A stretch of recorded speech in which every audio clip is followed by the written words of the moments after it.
Hello guys, welcome to my YouTube channel A. Medical Knowledge. Here we are going to discuss about the stroke. This video is very useful for you. In this video we are going to discuss ischemic stroke, hemorrhage stroke, their risk factor, pathogenesis, causes, modification, non-modification, role of physiotherapy and other characteristics. Stroke की बात करें तो stroke की सबसे पहले definition आ जाती है। इसमें मैं आपको दो डेफिनेशन बताने लगी हूँ कि यहाँ पे अगर हमारे पास sudden interruption in blood flow आ रही है तो हम उसे कहेंगे कि ये हमारे पास क्या आ रहा है, स्ट्रोक आ रहा है। ठीक है, अगर आपने इसकी एक सर्टेन डेफिनेशन लिखनी है तो उसको हम कहेंगे कि stroke is also known as CVA, which is known as cerebral vascular accident. It is sudden loss of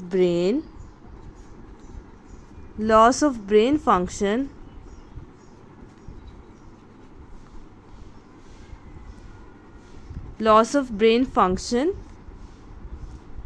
disruption in blood supply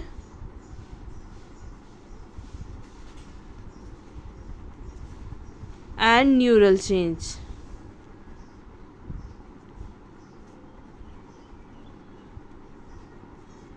Sudden interruption in blood flow, stroke. CVA, loss of brain function, blood supply में मसला आएगा जिसकी वजह से neural change आएंगे।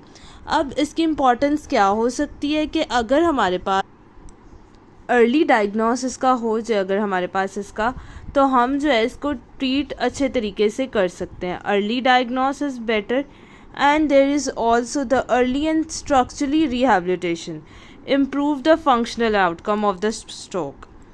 ठीक है, इसमें कुछ भी नहीं आपने याद रखना कि यहाँ पे क्या आया है, सडन ब्लड फ्लो में इंटरप्शन आया, CVA loss of brain function आया, न्यूरल चेंजेस आया, early diagnosis. Now we are going to discuss about the classification.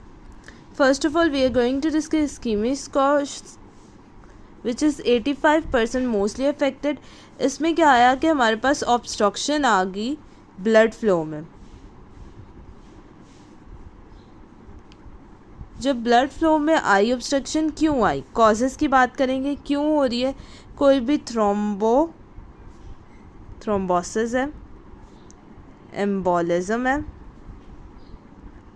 या हाइपोपरफ्यूजन है। ठीक है, ये तीन मोस्टली चेंजेस रहते हैं। ये क्या है हमारे पास कि क्लॉट, लोकल क्लॉट है। ठीक है, ये फ्लो कर रहा है क्लॉट, ये क्लॉट जो है ये फ्लो कर रहा है।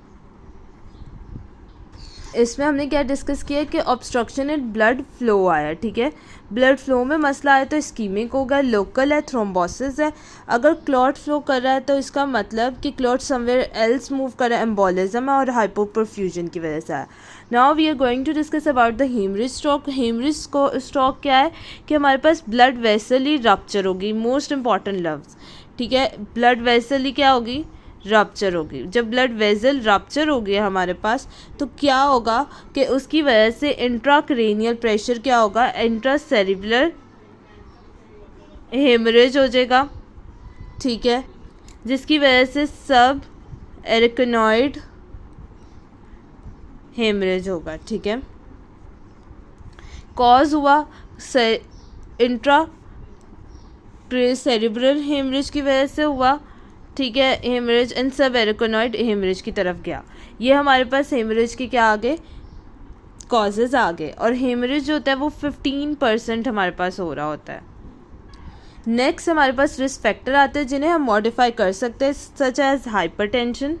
दोनों में ही सेम आते हैं कि हाइपरटेंशन मोस्ट इम्पॉर्टेंट आ रहा होता है हमारे पास। देन इसके बाद डायबिटीज़ मेलाइटस आ रहा होता है, शुगर है, तो ये मोस्ट इम्पॉर्टेंट केस है कि आपको जो है वो स्ट्रोक के चांसेस की तरफ जा रही होती है। हाइपरलिपिडीमिया आ जाता है, लिपिड की कॉन्सेंट्रेशन ज़्यादा है। ठीक है, लिपिडीमिया। ठीक है, देन उसके बाद एट्रियल फिब्रिलेशन है,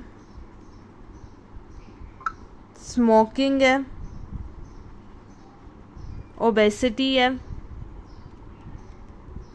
नॉन मॉडिफाई जो हम मॉडिफाई नहीं कर सकते, जैसे एज, जेंडर जिसकी वजह से हमारे पास शॉक आ रहा है, ठीक है, फैमिली हिस्ट्री, देन उसके बाद हमारे पास कि प्रीवियसली स्ट्रोक की कोई हमारे पास वजह आ रही है या TIA हुआ कि पहले भी स्ट्रोक हुआ है, ठीक है, इसकी वजह से ये नॉन मॉडिफाई आता है। देन इसके बाद हम पैथोफिजियोलॉजी डिस्कस करने लगे इस्कीमिक और हेमरेज की। इस्कीमिक में क्या होती है कि वेसल की ओक्लूजन होती है, ठीक है, हमें बस इस्कीमिक से ये है कि ऑक्सीजन डेफिशिएंसी होगी उस एरिया में जहाँ पे स्ट्रोक हुआ है, ठीक है, इसकी वजह से हुआ है, वो वाला इस्कीमिक स्ट्रोक है। जबकि हेमरेज में क्या हुआ, वहाँ पे ब्लड वेसल रप्चर होगी, जो हम पीछे डिस्कस करके आए हैं। अब पैथोफिजियोलॉजी में हम कहेंगे कि यहाँ पे ओक्लूजन होगी वेसल की, ठीक है, ऑक्सीजन और ग्लूकोज की डेफिशिएंसी हो जाएगी, ऑक्सीजन और ग्लूकोज की हमारे पास क्या होगी, डेफिशिएंसी होगी, ठीक है, ग्लूकोज की डेफिशिएंसी होगी तो वहाँ पे क्या आएगा, न्यूरल इस्कीमिया, गुड हो गया, न्यूरल इस्कीमिया आ गया। देन फिर बच्चों हमारे पास क्या आएगी, वहाँ पे इन्फॉक्शन हो जाएगा। तो ये हमारे पास क्या आ गया, इस्कीमिक की पैथोफिजियोलॉजी कि कहाँ वहाँ पे वेसल की occlusion, oxygen, glucose, neural ischaemic और इन्फॉक्शन की तरफ चला गया। अब एक और इसमें से आपने ना नाम याद रखना है जो कि इम्पॉर्टेंट है कि आपने इसके बारे में ये याद रखना है कि यहाँ पे जो आता है वहाँ पे जो मिलता है वो होता है PNUMBA, पेन्यूनम।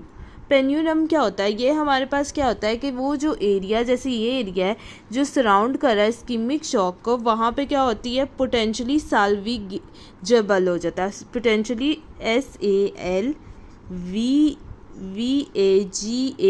साल्विजेबल हो जाता है। इसका मतलब ये होता है कि वहाँ के जो सेल होते हैं वो डेड होने लग जाते हैं, डेड हुए नहीं होते लेकिन वो ऑक्सीजन की डेफिशिएंसी से ऐसे लग रहा होता है डेड हो गए। ये क्लिनिकल टर्म में आप लिख सकते हो, ठीक है। देन उसके बाद हेमरेज में आपने कहना है कि वहाँ पे वेसल की रप्चर हुई है। पैथोफिजियोलॉजी डिस्कस करें बच्चों हम, वेसल की रप्चर हुई है, वेसल जब रप्चर होगी तो उससे क्या होगा, ब्लीडिंग होगी, गुड, ब्लीडिंग जब होगी तो वहाँ पे क्या होगा, इंट्राक्रेनियल प्रेशर जो है वो इंक्रीज़ हो जाएगा, ठीक है, कोई भी वेसल है, रप्चर हुई, ब्लीडिंग हुई, जिसकी वजह से जो प्रेशर है वहाँ का इंक्रीज़ हो जाएगा, ठीक है। टिश्यू जो होंगे वो क्या होंगे, कंप्रेशन में चले जाएंगे। टिश्यू का जब कंप्रेशन आएगा तो फिर क्या होगा, हमारे पास न्यूरल डेथ होगी, वहाँ पे न्यूरल डेथ, वहाँ पे जो भी न्यूरल चेंजेस है वो आने लग जाएंगे। क्लिनिकली पेशेंट हमारे पास किस तरह प्रेजेंट करेगा, ये मैंने एक निमोनिक्स बनाया है जिससे मैंने कहा है फास्ट। इसमें हम कहेंगे कि फेस ड्रूपिंग आया, F से। फेस ड्रूपिंग के बाद मैं कहूँगी कि आर्म की वीकनेस आई। देन उसके बाद स्पीच डिफ़िकल्टी मैं लिख दूँगी,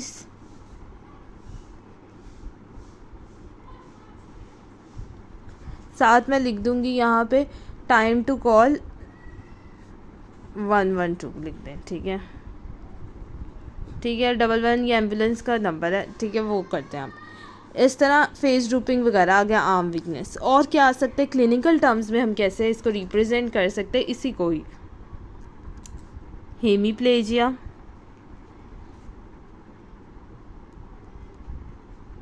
हेमीप्लेजिया क्या होता है कि ऑपोजिट साइड की लयन आ रही होती है हमारे पास, ठीक है, ऑपोजिट साइड लयन, ठीक है, हेमीप्लेजिया आप कह सकते हैं, क्लिनिकल टर्म्स में मैं बता रही हूँ, ठीक है। हेमीप्लेजिया के साथ लिख सकते हैं एफेजिया आया, मतलब एफेजिया बच्चों क्या होता है, आपने पढ़ा हुआ है, डिफ़िकल्टी इन स्पीच, ठीक है। फिर उसके बाद फेशियल टर्म या फेशियल ड्रूपिंग, ठीक है।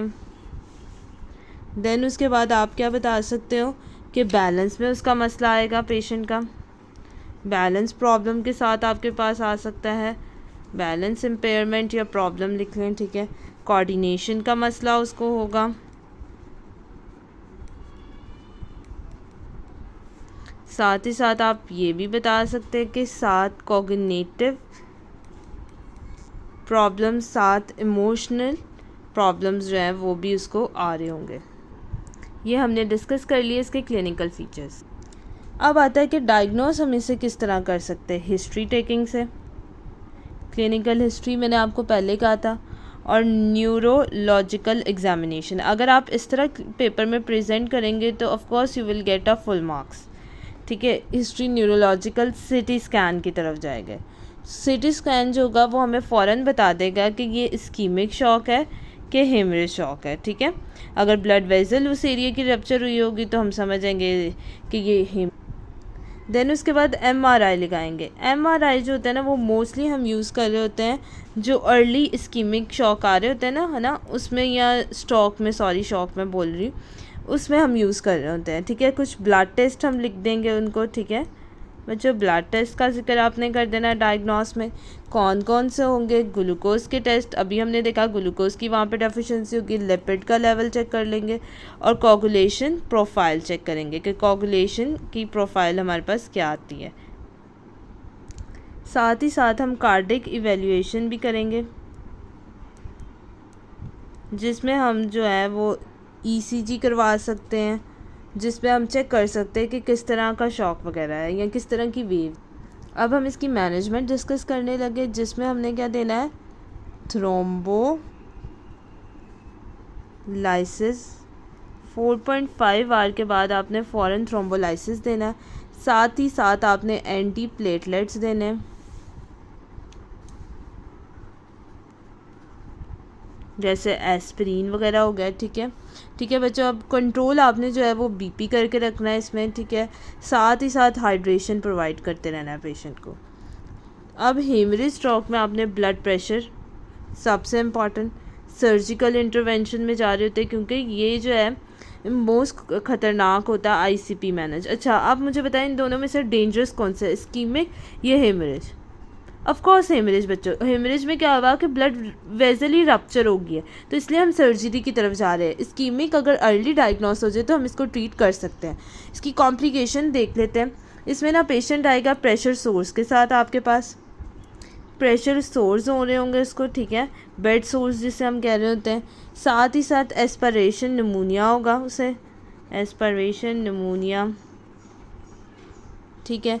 Deep vein thrombosis, joint contractures होंगे, डिप्रेशन में होगा और क्रॉनिक डिसेबिलिटी की तरफ भी जा सकता है अगर आपने फ़ौरन उसकी मेजरमेंट्स ना की, ठीक है। रोल ऑफ फिजियोथेरेपी का आ जाता है कि वो क्या कर सकते हैं। आपने प्रेशर सोरनेस जो हुई आए क्लिनिकली डायग्नोस में आपने भी देखा कॉम्प्लिकेशन में, उसको प्रिवेंट करना है, जैसे बेड सोरनेस को। कॉन्ट्रैक्चर्स भरने नहीं देने आपने, ठीक है। साथ ही साथ रेंज ऑफ मोशन की एक्सरसाइजेज आपने करवानी, मोबिलाइजेशन भी साथ ही साथ उसकी करवा दें, ठीक है। और अगर वो क्रॉनिक फेज़ में चला गया है तो आपने क्या करना है? बेड मोबिलिटी करवाएं अगर क्रॉनिक है, ठीक है बच्चों। क्रॉनिक की मैं लेदर हेडिंग बना देती ताकि आपको याद रहे। बेड मोबिलिटी करवाएं एक्सरसाइजेज आप उन्हें। साथ ही साथ गेट की ट्रेनिंग दें, ठीक है। साथ ही साथ आपने इंड्यूस मूवमेंट थेरेपी देनी है, मूवमेंट थेरेपी। फिर आपने न्यूरोफिजियोलॉजिकली टास्क ओरिएंटेड थेरेपी दे दें या repetitive functional therapy, speech therapy दे, कोग्निशन के लिए किसी को साथ कोलैब कर लें, ठीक है।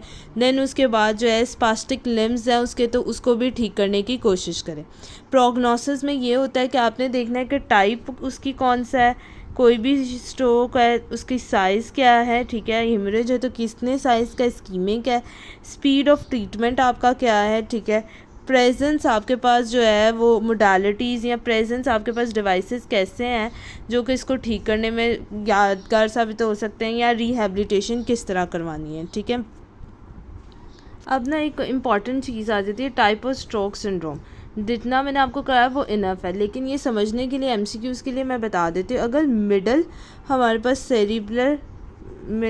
सेरिब्रल आर्टरी, ठीक है, आर्टरी का मसला है, ठीक है, उसमें क्या होता है, मिडल सेरिब्रम आर्टरी का मसला है ना, तो कॉन्ट्रालेटरल वीकनेस आती है। कभी भी MCQs में पूछ लेना तो फ़ौरन आपने बता देना है कि इस टाइप का आया है, कॉन्ट्रालेटरल वीकनेस होगी, उसको कॉन्ट्रालेटरल है, ठीक है, पूरे स्पेलिंग लिख लेना। कॉन्ट्रालेटरल वीकनेस आएगी इसमें। कैसे? लेग राइट लेफ्ट साइड का होगा, आर्म होगी, अगर फेस और आर्म है तो लेग ऑपोजिट साइड का होगा, ठीक है। लेग राइट साइड है तो ऑपोजिट राइट साइड का स्ट्रोक है तो लेफ्ट का आ रहा होगा, ठीक है। इस तरह कॉन्ट्रालेटरल चल रहा होगा। फिर इंटीरियर की बात करेंगे ना, इसमें भी कॉन्ट्रालेटरल आती है। इंटीरियर सेरिब्रल आर्टरी डिजीज़ में भी कॉन्ट्रालेटरल आती है। देन पोस्टीरियर आ जाती है। पोस्टीरियर में जो होती है, हमेशा याद रखनी है, पोस्टीरियर में विजुअल डिफ़िकल्टी आती है, विजुअल देखने से आएगी, और मेमोरी लॉस।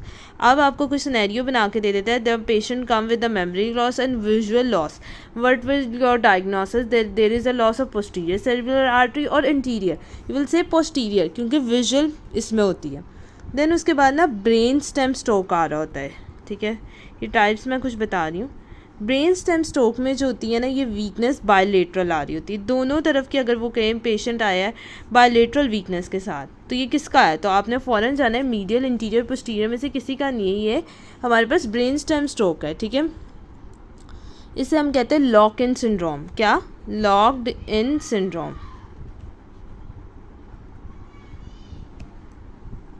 इस वीडियो में हमने स्ट्रोक डिस्कस किया, आप स्क्रीनशॉट भी ले सकते हैं। इस्कीमिक स्ट्रोक डिस्कस किया, हेमरेज किया, उसके कॉजेज किए, फिर उसके बाद रिस्क फैक्टर, मॉडिफाई और नॉन मॉडिफाई डिस्कस किया। देन उसके बाद उसकी पैथोफिजियोलॉजी की, उसके क्लिनिकल फीचर्स किए डिस्कस, उसके बाद उसका डायग्नोस किया, उसकी मैनेजमेंट, उसकी कॉम्प्लिकेशन, उसका फिजियोथेरेपिस्ट का क्रॉनिक और एक्यूट में क्या रोल हो सकता है, उसका प्रोग्नोसिस किस तरह होता है। In the last we discuss type of stroke syndromes, medial, anterior, posterior and brainstem. Thank you so much for watching this video. Please like and subscribe my YouTube channel.